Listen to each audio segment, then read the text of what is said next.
The first time I traveled to Seoul, I was lost for 6 hours.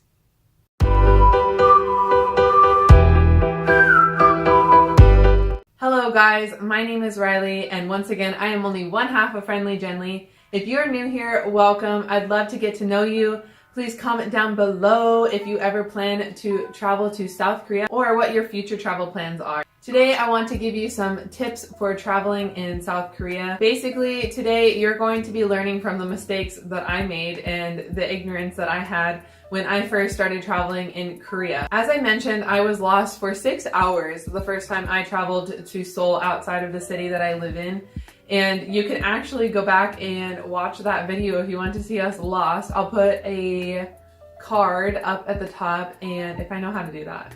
Seoul Travel Part 1. I will either link it up here or put it down in the description box if you want to check it out. But yeah, so we were lost for 6 hours and we were less than a 5-minute walk away from our Airbnb. But let me tell you guys, when you're lost, you're lost. It doesn't matter how close you are to your destination. If you don't know where you're going, you're screwed. My first tip is that you download Kakao Taxi. This is going to double for you to get a taxi easily, and secondly, have a map system. So as far as my understanding goes, Naviair is the navigation system that is used in Korea. However, if you don't know how to read Korean, this is not going to help you.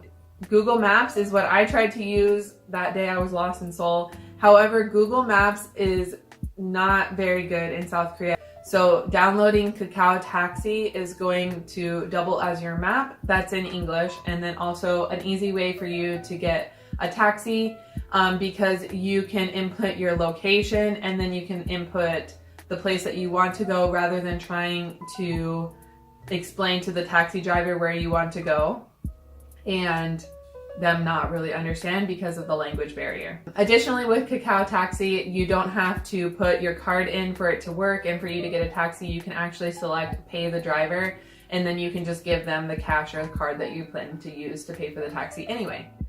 My second tip for traveling in Korea is that you download the subway app. Now, I don't really travel outside of like Seoul, so I'm not sure if every single city has their own subway map. However, Seoul does have their own subway app, and this is going to be really key for you because if you're traveling in Seoul, most likely you're going to be using the subway system. And we tried for about a year to try to figure out the quickest possible way to get to from point A to point B by just looking at the big map that they have. But we realized basically a year into us going like from the central bus station to Hongdae where we get our hair done that we were taking a way that was like 20 minutes longer, and we only figured that out because we downloaded the subway app and it showed us what the quickest way was. So yeah, that's really key because it tells you exactly what stop to get off at, like if you need to transfer, and it tells you, of course, the quickest way. I think it also tells you when the subway is arriving, so you don't have to like, if it's about to come, you can like run or whatever, or you can plan around it if you're like one of those types of people, you know. Tip number 3, so this is a two-parter, because if you are coming to Korea just to travel for a vacation, I would suggest getting yourself or renting a Pocket Wi-Fi so that you can move around and be able to use the apps that I just suggested easily and not have to rely on being in a cafe or something. However, if you don't want to spend the money on that, you will be okay because there is Wi-Fi pretty much any place that you go in Korea. I would just suggest to take screenshots of the maps and all that so that you can have access to it when you're out and about and not connected to Wi-Fi. Then the other part of that is if you're coming to live in Korea, I would highly suggest and recommend to get yourself a Korean cell phone as soon as possible.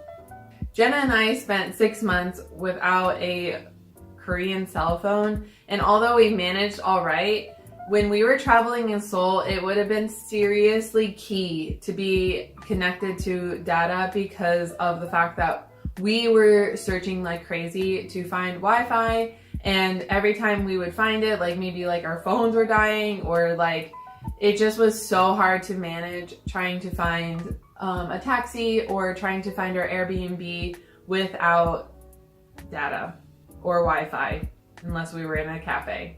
Tip number 4 that I find really useful when I'm out and about and trying to find a place is I usually ask somebody who speaks English, or I ask another Korean to write down the place. Like if they're giving me directions, I ask them to write it down in Korean, and then I can just show that piece of paper and that like destination to a taxi driver.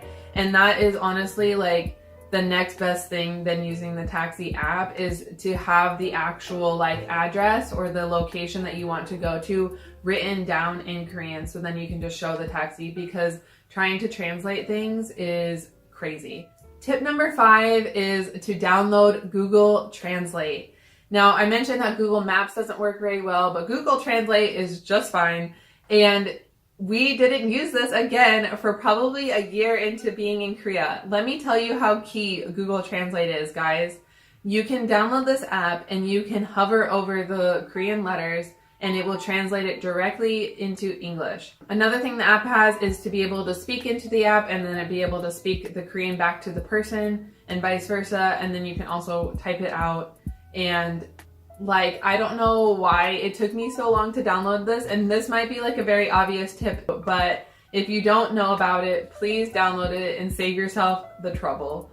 Honestly, so key. My next tip is a little bit of a silly one, but if you are looking to find a place in Seoul or another big city, don't forget to look up, because in Korea, many of the restaurants or cafes or buildings or shopping stores or things like that are stacked up. So a lot of the times the way you'll access it is you'll go through like a stairwell, and then you'll go into an elevator, and then you'll go to the floor that that place is on. So I can't tell you how many times we've been searching for something and we've just been looking straight and like all around us, but it was actually up. So just don't forget to look up. Another tip is if you're looking to do some touristy things in Korea, during Korea's major holidays like Chuseok and the Korean New Year, something that Korea does that I think is really neat is they give free admission to the museums and the palaces.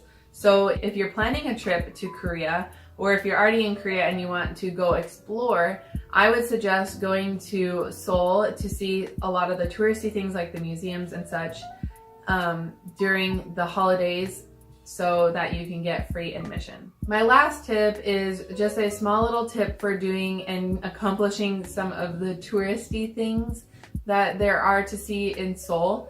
So actually the first time Jenna and I went, we bought one of those little, it's like a tour bus that takes you around Seoul and takes you to some of the key spots and locations. However, I think it ended up being a bit of a waste of money. So they said that there was going to be like a tour guide. It was advertised as if there was like some sort of audio tour included in this, so that you would listen to it and they would explain the different locations in English or whatever language. I think they had a few other ones like Vietnamese and Japanese and Chinese and stuff like that. So they ended up not having anything like that on the bus, and I don't know if it was just broken that day or like if it was kind of a fluke, but to me it ended up being a waste of money. So what my suggestion and tip for you is, if you're looking to do some of the touristy things in Seoul, actually just go to the stand and grab the map and the routes. And then what you can do is you can look at the different routes, and if anything catches your eye for something that you would want to see, you can actually use that map and show the taxi driver, or put it into the Kakao taxi. Or if you're feeling extra brave, you can figure out where that location is and take a subway to it, and you'll save yourself a lot of money, because you can go to those key locations that you want and you don't have to sit on the bus and ride it around past the ones that you didn't really care about just to get to the one that you wanted to see. And so you can kind of like pick and choose off of those routes and just go to the locations that interest you. All right, guys, I think that is all I have for you today. I may do another traveling in Korea tip guide video in the future if I can think of anything more or if I left anything out. But if this video was helpful for you, I really appreciate the support with a thumbs up and maybe a comment below.